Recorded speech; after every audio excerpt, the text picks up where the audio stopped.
भारत अपने आप में एक समृद्ध और खुशहाल देश है। भारत सरकार द्वारा भारत देश के विकास के लिए बहुत सारे कार्य किए गए हैं। देश के विकास के लिए भारत सरकार द्वारा अलग अलग योजनाएं भी बनाई गई है। इन्हीं सब योजनाओं में से एक है जीएसटी। जीएसटी का मतलब गुड एंड सर्विस टैक्स होता है। जीएसटी को भारत सरकार द्वारा वस्तुओं और सेवाओं की आपूर्ति श्रृंखला के सभी पक्षों पर लगाया गया एक अप्रत्यक्ष कर है। जीएसटी को भारत सरकार द्वारा 1 जुलाई 2017 को भारत के संविधान के 101वें संशोधन द्वारा लागू किया गया और मौजूदा मल्टी लेवल केंद्रीय और राज्य करों को बदल दिया गया। जीएसटी का सबसे महत्वपूर्ण पहलू यह है कि यह पूरे भारत में विशिष्ट उत्पादों के लिए एक समान कर नियम का पालन करता है। जीएसटी के अंतर्गत पूरे भारत को एक ही बाजार माना गया है। जीएसटी उत्पादन प्रक्रिया के प्रत्येक चरण पर यानी कि निर्माता द्वारा खरीदे गए कच्चे माल पर, निर्माता द्वारा थोक विक्रेता को बेचे जाने वाले उत्पादों पर, विक्रेताओं द्वारा बेचे जाने उत्पादों पर और आखिरी में उपभोक्ता को उत्पाद की बिक्री पर लगाया जाता है। जीएसटी के अंतर्गत वस्तुओं और सेवाओं को 5 टैक्स स्लैबों में विभाजित किया गया है, जो है 0%, 5%, 12%, 18% और 28%। परंतु आज भी शराब उत्पाद, बिजली उत्पाद और पेट्रोलियम उत्पाद पुराने कर व्यवस्था का पालन करते हैं। भारत में जीएसटी का प्रभाव। जीएसटी भारत सरकार द्वारा वस्तुओं और सेवाओं पर लगाया गया एक अप्रत्यक्ष कर है। जीएसटी के लागू होने से पहले इस विषय में काफी वाद विवाद हुए थे, फिर भी आखिरकार जीएसटी को भारत सरकार द्वारा मंजूरी मिल ही गई। आसान शब्दों में कहा जाए तो जीएसटी का अर्थ होता है एक राष्ट्रीय एक कर। जीएसटी के लागू होने के बाद किसी भी प्रकार के सामान की खरीदी और सर्विसेज पर लगने वाले टैक्स को लेकर नई नीति सामने आई थी, जो कि आमतौर पर सबके दैनिक जीवन में होने वाले खर्च को प्रभावित किया था। कुल मिलाकर जीएसटी के आने से एक आम आदमी से लेकर व्यापारी तक के जीवन पर प्रभाव पड़ा है। तो आइए जानते हैं जीएसटी के कारण रोजमर्रा के जीवन पर क्या असर पड़ता है। जीएसटी से होने वाले फायदे। जीएसटी के कारण लेन देन पर वैट और सर्विस टैक्स नहीं लगता। इसी कारण घर खरीदना है किसी भी प्रकार का दूसरा लेन देन जिसमें वैट और सर्विस टैक्स दोनों लगता है, जीएसटी आने के बाद सस्ती हो गई है। जीएसटी के कारण ट्रांसपोर्टेशन भी सस्ता हुआ है। माल ढुलाई के खर्च में लगभग 20% तक गिरावट आई है, जिसके कारण आम लोगों से लेकर ट्रांसपोर्ट इंडस्ट्री तक के लोगों को फायदा पहुंचा है।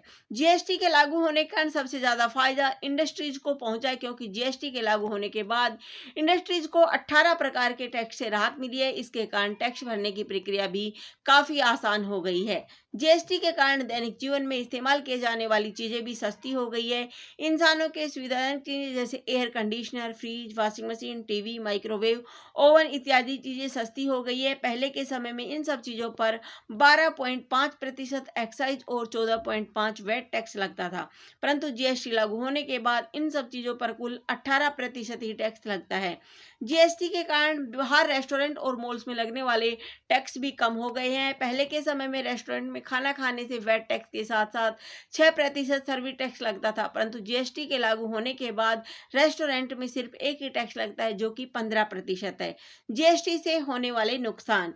जीएसटी के लागू होने के कारण डिब्बों में पैक होकर मिलने वाले फूड प्रोडक्ट महंगे हो गए हैं। इन सब प्रोडक्ट का दाम करीब 12% तक बढ़ा है। जीएसटी के लागू होने के कारण एमआरपी पर भी।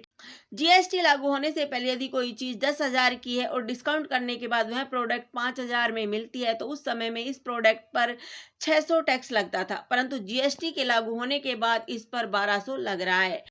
आज के समय में लोग मोबाइल का ज़्यादा इस्तेमाल करते हैं, जिसके कारण मोबाइल पर बात करने से क्रेडिट कार्ड का प्रयोग महंगा हो गया है। पहले के समय में ई सर्विस पर 14% सर्विस टैक्स और 0.5% स्वच्छ भारत टैक्स और 0.5% कृषि कल्याण टैक्स लगता था। कुल मिलाकर पहले के समय में ई सर्विस पर 15% टैक्स लगता था, परंतु जीएसटी के लागू होने के बाद यह 15% से 18% तक बढ़ गया है। जीएसटी के लागू होने के कारण आभूषण और कपड़े भी महंगे हो गए हैं। पहले के समय में आभूषण और ज्वेलरी पर 3% टैक्स लगता था और रेडीमेड कपड़ों पर 4 से 5% स्टेट वेट टैक्स लगता था, परंतु जीएसटी के लागू होने के बाद इन दोनों चीजों पर 12% टैक्स लगता है। भारत में जीएसटी की आवश्यकता। जीएसटी के लागू होने से पहले भारत में मौजूद सभी राज्यों के अंतर्गत बेचे और खरीदे जाने वाले अलग अलग प्रकार के सामानों पर अलग अलग टैक्स लगता था, क्योंकि उस समय पूरे भारत में कर कर ढांचा बहुत ही जटिल था। इस स्थिति में सभी राज्यों में दिनचर्या के सामान अलग अलग रेटों पर बेचा जाता था और उस स्थिति में हमें किसी भी वस्तु पर करीब 30 से 35% तक का टैक्स देना पड़ता था। और तो और उस समय कुछ वस्तुओं पर लगाए जाने वाला प्रत्यक्ष और अप्रत्यक्ष टैक्स 50% तक बढ़ जाता था। इसी समस्या का निवारण करने के लिए भारत सरकार द्वारा जीएसटी लागू किया गया। पूरे देश में किसी भी प्रकार की वस्तु की कीमत एक जैसी करने के लिए जीएसटी की आवश्यकता है और यही जीएसटी का उद्देश्य है। जीएसटी लागू करने के कारण हमारे भारत देश की सरकार के राजस्व में तीव्र वृद्धि की संभावना बढ़ जाती है।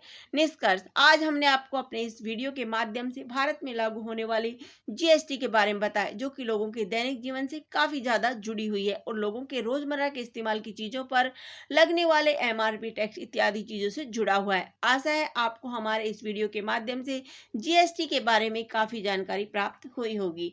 धन्यवाद। जय हिंद।